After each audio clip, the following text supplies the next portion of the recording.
Hi, I'm Andre Huey, and welcome to this edition of the SKN Newsline Newscast on Channel 95. The tourism sector in the Caribbean is rebounding faster than other parts of the world, according to research from the World Travel and Tourism Council, WTTC. More in this report. The Caribbean's travel and tourism sector is recovering at a faster rate than any other region in the world, with its contribution to GDP expected to rise more than 47% this year compared to 30.7% globally, reveals new research from the World Travel and Tourism Council, WTTC. The council, which represents the global travel and tourism private sector, says that the recovery of the sector globally has been hindered by the lack of international coordination, severe travel restrictions, and slower vaccination rates. However, the Caribbean is now benefiting from more relaxed restrictions around the world and low infection rates, which is in turn boosting international travel spend and aiding the region's swift economic recovery. According to a release from the WTTC, while the global economy is set to receive a modest 30.7% year-on-year increase from travel and tourism in 2021, representing $1.4 trillion and is mainly driven by domestic spending, the Caribbean region can expect a year-on-year increase of 47.3%, representing an increase of nearly $12 billion, driven by both international and domestic travel spend.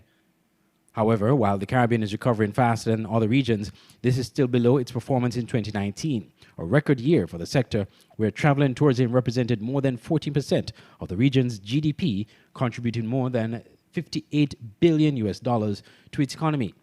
Last year, in which damaging travel restrictions brought much of the international travel to a grinding halt, 680,000 travel and tourism jobs were lost across the popular holiday region, equating to almost a quarter of all jobs in the sector.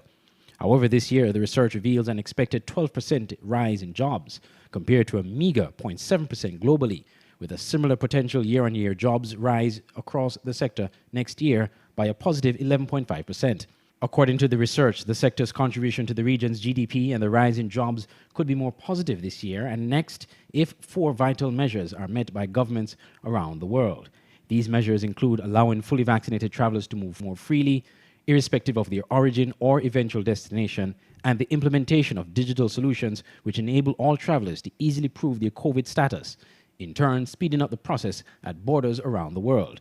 The measures also include the recognition of all vaccine authorized by the WHO and/or SRA and the agreement with all relevant authorities that international travel is safe with enhanced health and safety protocols, as well as vaccine equity to ensure no region is left behind. This, in turn, could have a positive effect on employment, with 15% increase in jobs this year and a year-on-year increase next year of 18.6% to over 2.8 million, more than 75,000 more jobs than in 2019, when the travel and tourism sector was at its peak. Andre Huey, SKN Newsline.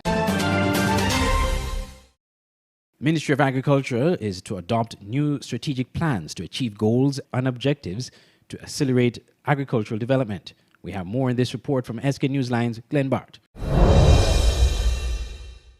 Resolving production issues in agriculture is being undertaken even as new development strategies are being pursued, according to Ron Collins, the Permanent Secretary in the Ministry of Agriculture.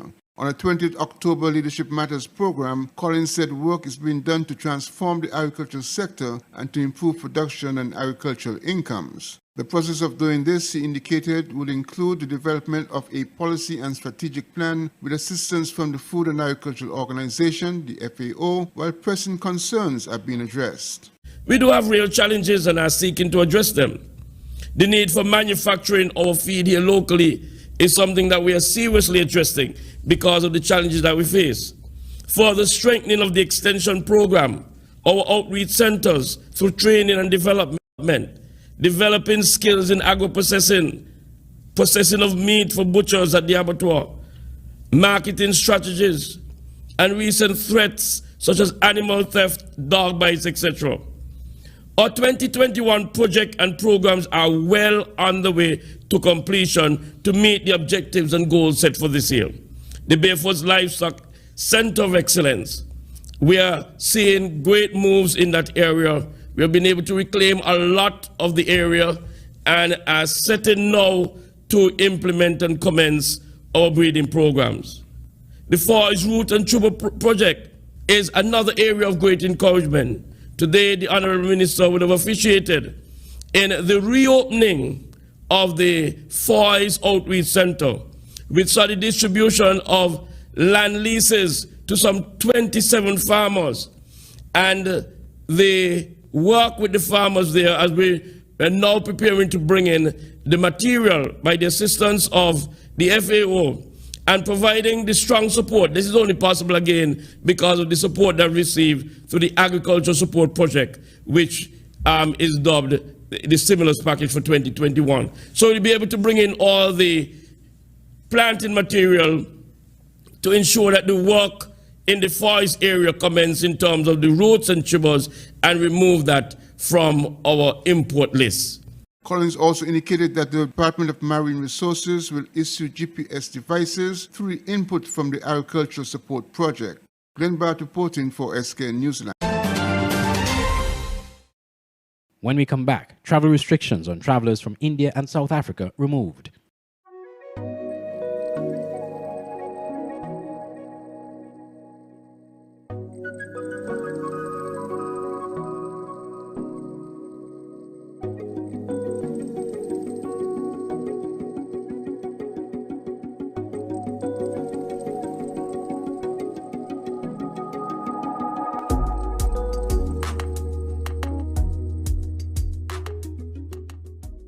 If you're looking for a one-stop shop for all your electronics, you only have two stores to choose from: Island Electronics on 4th Street, Bastyr, and Smart Electronics at Port Zante. At Island Electronics, you have some of the top brands in electronics, from the top-of-the-line smartphones, Samsung and iPhone, laptop computers, smart TVs, washing machines, small appliances, phone accessories, refrigerators, and so much more. Brands include Whirlpool, Samsung, Black & Decker, HP, and much more. Island Electronics is located in the heart of Bastyr. Make it easy for you to access and shop.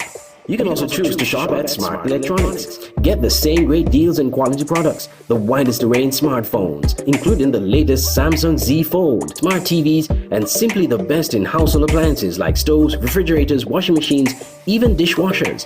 At Smart Electronics, get products for your leisure: headphones, video games, from Nintendo Switch to PlayStation 5, Bluetooth speakers, and much more. It's so hot these days. Well, at Smart Electronics, you can buy fans or air conditioners. And the brands that Smart Electronics carry are simply the best: JBL, Beats, Whirlpool, Amazon, LG, Samsung, HP, Dell, RCA, and many more. You can choose to buy cash or on layaway. So if you're looking for electronic stores with the best deal and quality, Island Electronics and Smart Electronics are your only choices. Choose the store of your convenience. Contact them today. Smart Electronics at 466-4271 or WhatsApp 668-2818, or Island Electronics at 665-8677. Two stores, one great experience. Welcome back. There is no need to maintain the travel restrictions on India and South Africa that was previously in place as part of the COVID-19 mitigation measures, according to the Ministry of Tourism. St. Kitts and Nevis welcomes fully vaccinated international air travelers from India and South Africa with the October 18, 2021 removal of the restriction on travelers from these two destinations. According to a press release from the St. Kitts Tourism Authority, the removal of the travel restrictions at this time for India and South Africa is consistent with the lifting of the restrictions on travelers from the UK on September 1st, 2021, and aligns with the continued upward movement of the vaccination rate in the Federation. The travel restriction remains in place for international travelers from Brazil. Among the adult population, 77.4% have received one dose of the AstraZeneca Oxford vaccine, with 70.3% of the adult population fully vaccinated among children and teenagers between the ages of 12 to 17. Effective October 7th, 2021, vacation in place was reduced to 24 hours, with the required RT-PCR arrivals tests taken on site at the travel-approved hotels and accommodations. Test results will be made available during the 24-hour vacation in place. Those travelers with a negative test result may fully integrate into the Federation after the 24-hour period has elapsed and enjoy the experiences the Federation has to offer. As announced on May 29th, only vaccinated travelers will be allowed entry to the Federation. Exemptions are in place for citizens and residents of the Federation. Traveler is considered fully vaccinated when 2 weeks have passed since receiving their second dose of a 2-dose vaccine series or 2 weeks after they received a single-dose vaccine, in this instance, the Johnson & Johnson. Mixing of approved vaccines for St. Kitts and Nevis is accepted. The previously announced travel requirements for non-vaccinated travelers are null and void. I'm Andre Huey for SKN Newsline. The Director of Agriculture notes the need to substantially address major issues in agriculture in order to move forward. Glenn Bart reports. Changes in agricultural practices and the need for younger persons pursuing careers in agriculture are among important needs to transform agriculture in St. Kitts and Nevis, according to Director of Agriculture Dr. Tracy Challenger. In a presentation made on 20th October during a Leadership Matters program, Dr. Challenger said that production performance has increased overall, but much more needs to be done. According to the director, there is a need to decrease dependency on traditional farming practices for the better utilization of land, as well as attention to supply chains and substantial private sector involvement. There is a need for targeted investments of the private sector in agriculture. For example, the construction of a feed mill, which would be the first one in the Leeward Islands. This is badly needed. There is also a need to establish better linkages with our importers, as they play a critical role in the establishment and sustaining of economic vitality, which is important to ensure that producers, retailers, and processors who produce our food can earn a decent living wage from their trade. So economic vitality is important to ensure that these people continue to produce food. However, importers concerned with food safety and consistency and production standards within the supply chain must be addressed. These concerns will be addressed by improving market intel both locally and internationally, and improving data collection to forecast and adequately respond to gaps in the supply chain. On the other hand, farm security issues must also be addressed. Many farmers do not have a rental agreement, and this is something that we started addressing today. In the same vein, many farmers have rental agreements, but the land is significantly underutilized. Dr. Challenger also called for an increase in the budgetary allocation to the Department of Agriculture.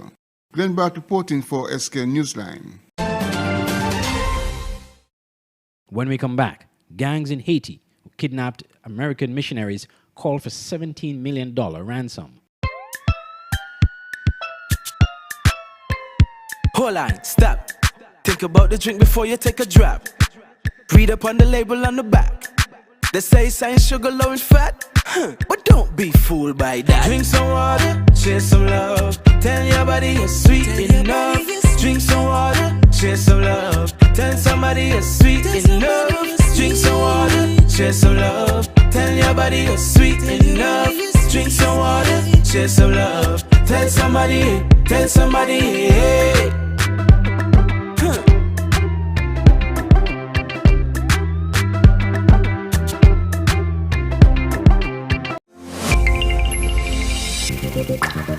An open interactive event can be described as tremendous, effective, on par with any conference around the world.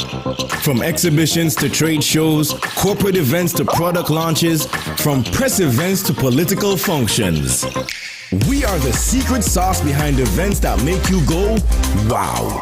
We've staged multiple world-class events in the Caribbean and develop the skill to deliver quality in every detail, whether the event is live or fully virtual, or maybe even somewhere in between. At Open Interactive, we got your events covered. Get your free quotation today at www.madebyopen.com.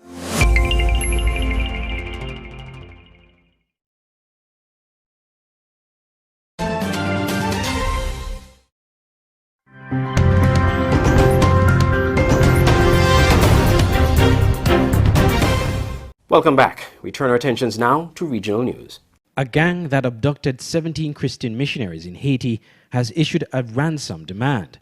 It is asking for $17 million from Christian Aid Ministries, the United States-based religious aid group, for the 16 Americans and 1 Canadian. 3 children and 2 teenagers are believed to be part of the group of abductees. Al Jazeera's John Hendren reports from the Christian Missions headquarters in Millersburg, Ohio, the United States. A Haitian gang has put a price on the lives of 17 missionaries taken captive in Port-au-Prince, $17 million. The ransom amounts to $1 million for each of the 5 men, 7 women, and 5 children captured by a group called 400 Nawazo as they were building an orphanage. It's a risk Haitian missionaries now face daily. It is like living in a war zone. You don't know when you're going to get shot at. You don't know when you're going to get kidnapped. That is a very real concern here in Ohio, where many in the religiously conservative Amish and Mennonite community consider it their Christian mission to fund advancements abroad, even as many of them live much as they did in the 19th century. The ransom demand is a drop in the bucket for an organization that brings in $130 million a year in donations from around the world. But now Christian Aid Ministries has an ethical decision to make. Do they pay it and risk funding the kidnapping machine in Haiti? Or do they refuse and risk the lives of the missionaries they sent there? At the White House, President Joe Biden is getting updates on what is both a crisis for the missionaries' families and a criminal case. The FBI is a part of a coordinated U.S. government effort to get the U.S. citizens involved to safety. Armed gangs have stepped up their campaign of kidnapping, extortion, and sexual violence across large parts of Haiti. U.S. officials say they've been trying to help the government cope with the problem. We realize what a priority this is for the people of Haiti, and that's why we have provided funding to the tune of $312 million in assistance over the last decade alone to strengthen law enforcement and capacity of the Haitian National Police and to maintain peace and stability throughout the country. Even so, U.S. citizens have been repeatedly warned against visiting Haiti because of the violence and instability. President Jovenel Moise was assassinated in July, and an earthquake struck in August. U.S.-based Christian Aid Ministries is just one of dozens of religious groups doing work in Haiti. Some are now asking whether the U.S. should send in troops to rescue the missionaries, or whether the United Nations needs to expand its peacekeeping operations in a nation where hostage-taking is now, on average, an everyday occurrence. John Hendren, Al Jazeera, Millersburg, Ohio. A member of the controversial church in Jamaica that was committing a human sacrifice ritual on Sunday speaks out, as we hear in this TVJ report. Meanwhile, an update now on the 14 children who were taken from the Pathways International Restoration Ministries of Montego Bay. They were placed in state care following a special sitting of the St. James Children's Court today. That was confirmed by State Minister for Youth Robert Morgan, who spoke with our news center this afternoon. And at least one member of the congregation says she is shocked at the development. According to her, no one saw this coming. To prepare for the weekend service, the church members say they were told not to take their phones. But at least one church member says she was not prepared for what she saw. She's been a member of the church since 2014. As I saw the young man slash and I saw blood, the young lady fell. I said, this is it for me, and I walked away. I could not stay. I couldn't stay. I couldn't. And honestly, I've never expect this to happen. Never. I don't know what has gotten into the leader, but it is surprising to everybody. Part of that surprise, she argues, is because the pastor has been a caring man over the years. Helpfully help the members, children who have problems financially to go to school. He would assist them and all of that.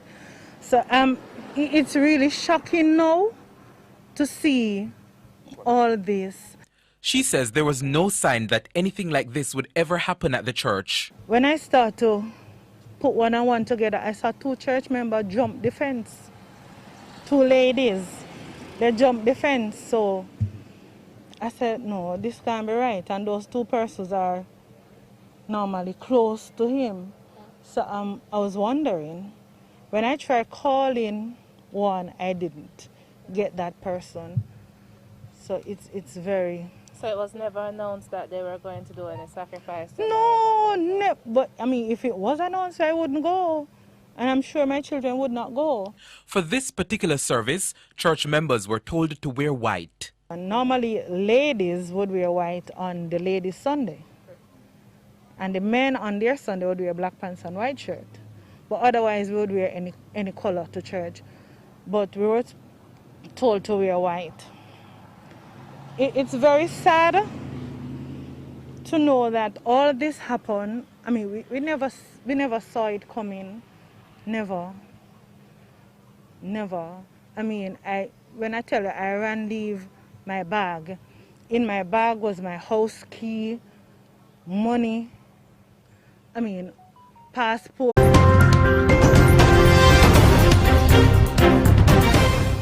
A congressional committee in Brazil is set to recommend mass homicide charges against President Jair Bolsonaro, which include the intentional failure to tackle the coronavirus, not acquiring vaccines early on, and peddling bogus treatments, which led to deaths of hundreds of thousands of people. More from Al Jazeera. The last day of hearings and the most painful of all. Outside Brazil's Congress, hundreds of white handkerchiefs, a symbol of tears shed for the victims of the pandemic. They were hung in Rio de Janeiro's iconic Copacabana beach when Brazil reached the tragic milestone of 600,000 deaths by COVID-19, the world's second largest. The handkerchiefs were then carried in a box to the capital, Brasilia, by taxi driver Márcio do Nascimento, whose son died more than a year ago. He spoke on behalf of thousands of Brazilians who lost their loved ones and blamed the government for their suffering, especially President Jair Bolsonaro, who denied the severity of the pandemic, scoffed at social distancing measures, and delayed the vaccination campaign. I think we deserve an apology from the highest authority in the country. This is not about politics. It's not about belonging to one party or another. We're talking about people's lives.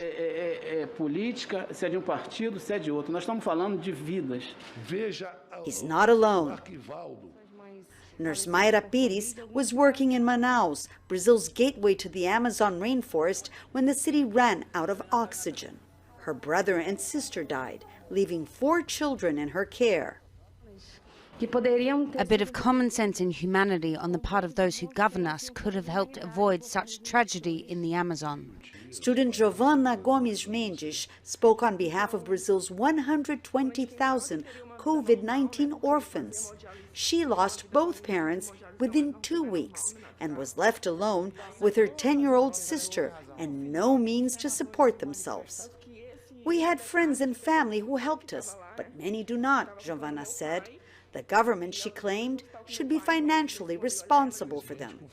The result of this 6-month parliamentary inquiry of the government's handling of the pandemic will be a 1,200-page report asking for the indictment of at least 70 people, among them President Jair Bolsonaro and his sons.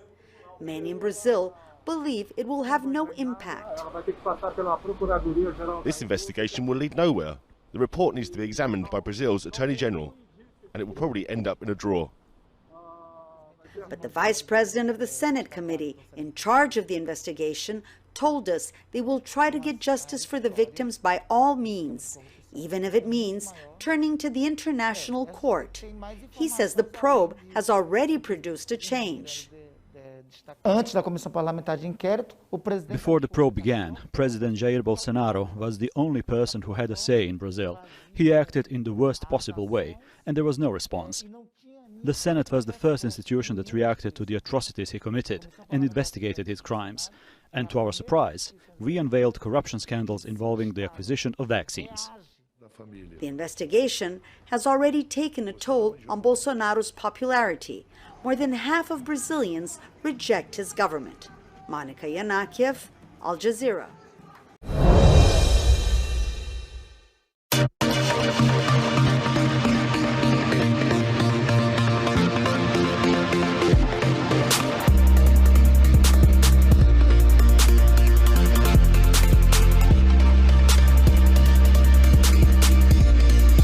In sports, the young Sugar Girls are off to a good start in the CONCACAF Under-17 Women's Tournament.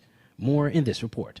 The St. Kitts and Nevis Under-17 women's team got their CONCACAF tournament off to a great start with a 4-1 victory over the U.S. Virgin Islands on Wednesday at the IMG Academy in Florida. Sharima Blake scored the first goal of the match for the Sugar Girls in the 15th minute with a beautifully executed shot into the back of the net. 10 minutes later, Michaela Gums added a second goal to give the Sugar Girls a 2-0 halftime lead.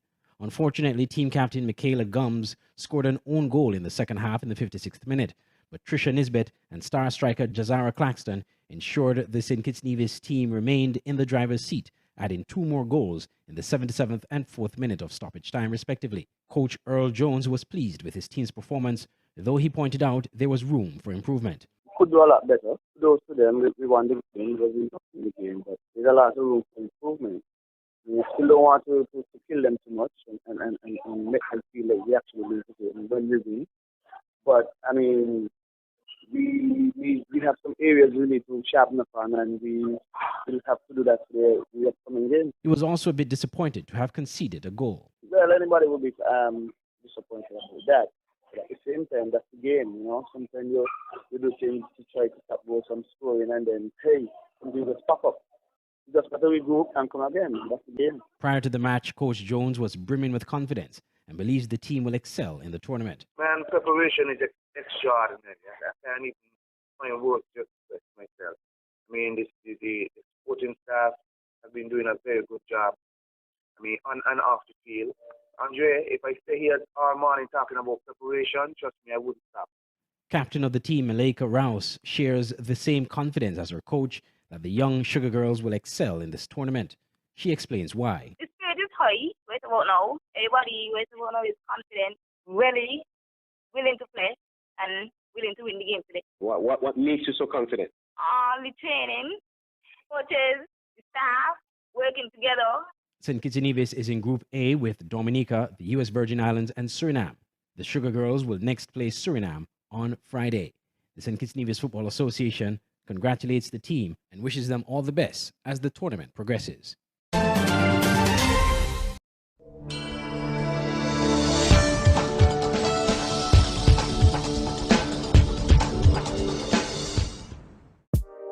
Welcome to the SKN Newsline Weather Report. I am Janil Boone. Here is a look at the 4-day forecast for St. Kitts and Nevis.